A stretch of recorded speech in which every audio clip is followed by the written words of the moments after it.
Hello, my name is Chris Heuer.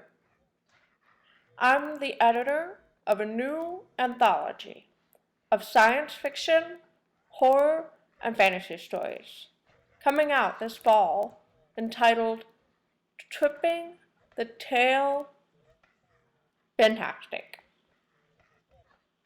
Weird fiction by deaf and hard of hearing writers. Coming out this fall from Hand Type Press. Also, my most recent publication was with Daily Science Fiction, a short story called The Visit. That's me.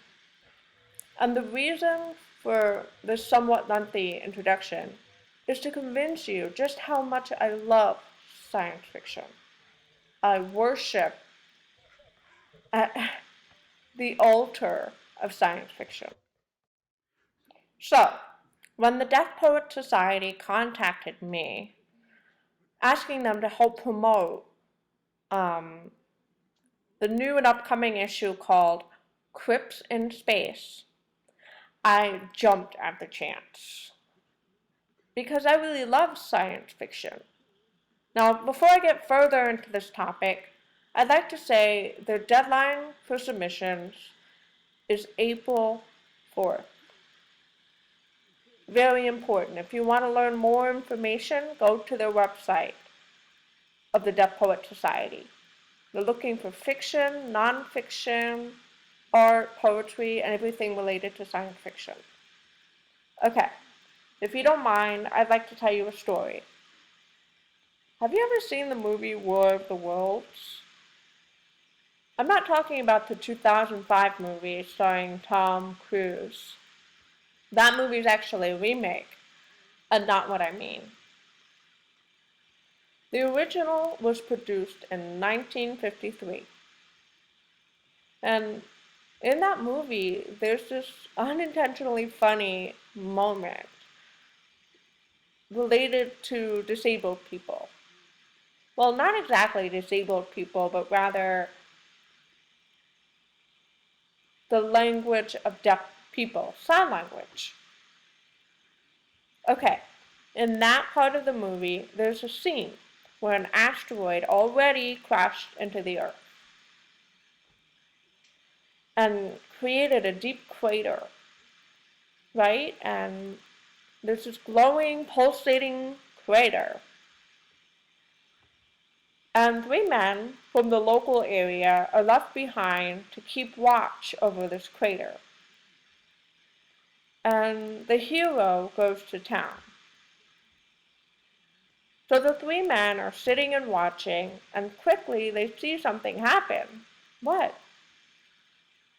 This weird alien machine, eye thing, slowly rises up from the crater and then lowers back down again. And these 3 guys are scared, and they realize it's from Mars. Probably an alien. The 3 guys are discussing what to do. One guy says, fine, we'll communicate with them. Another guy says, how? They don't speak English or Earth languages. So these guys get the idea that they'll use sign language because it's universal. And so they get up, they approach, they're really scared, the white flag is waving, and the next thing you know, the alien eye machine rises up out of the ground. And all of a sudden, the alien eye machine thing incinerates them.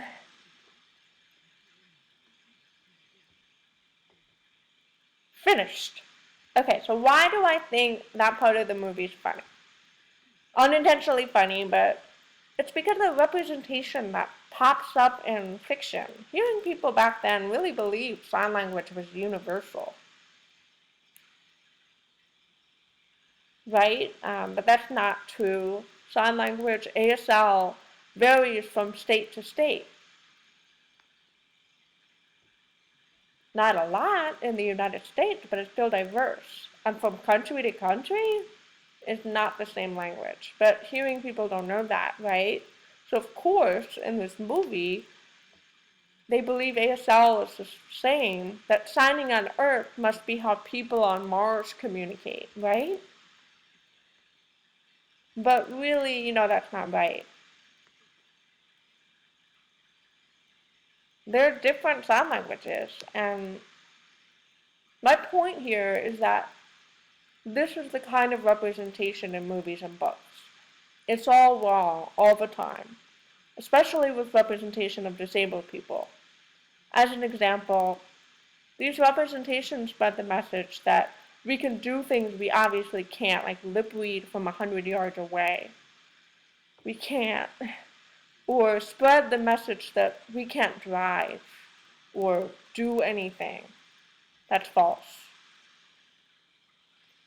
If you read apocalyptic fiction, you could get the idea that in order to meet an alien, travel on a rocket to another world, time travel, whatever, then you almost have to be white, male, straight, Christian, middle class, highly educated. You have to fit into the mainstream of society. If you're deaf, black, gay, a woman, it's not going to happen. And why? You can fly in a plane, right? Why can't you get on a rocket? What's stopping you? Or if a hearing person can meet an alien, why can't a deaf person? Or a blind person? Or whatever. Why not? What's the problem? So the most important thing we can do is represent ourselves in our own fiction and stories. So if you don't write your own stories,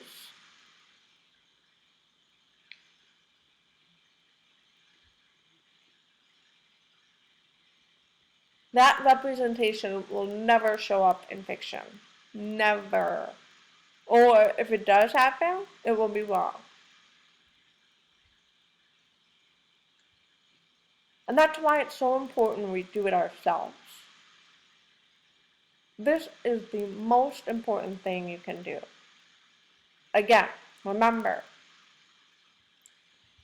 April 4th is the deadline. Deaf Poet Society. Visit the website for more information on how to submit your work. We deserve accurate representation, and that comes from you. Thank you for your time, and I'm really excited to see your work. Good luck.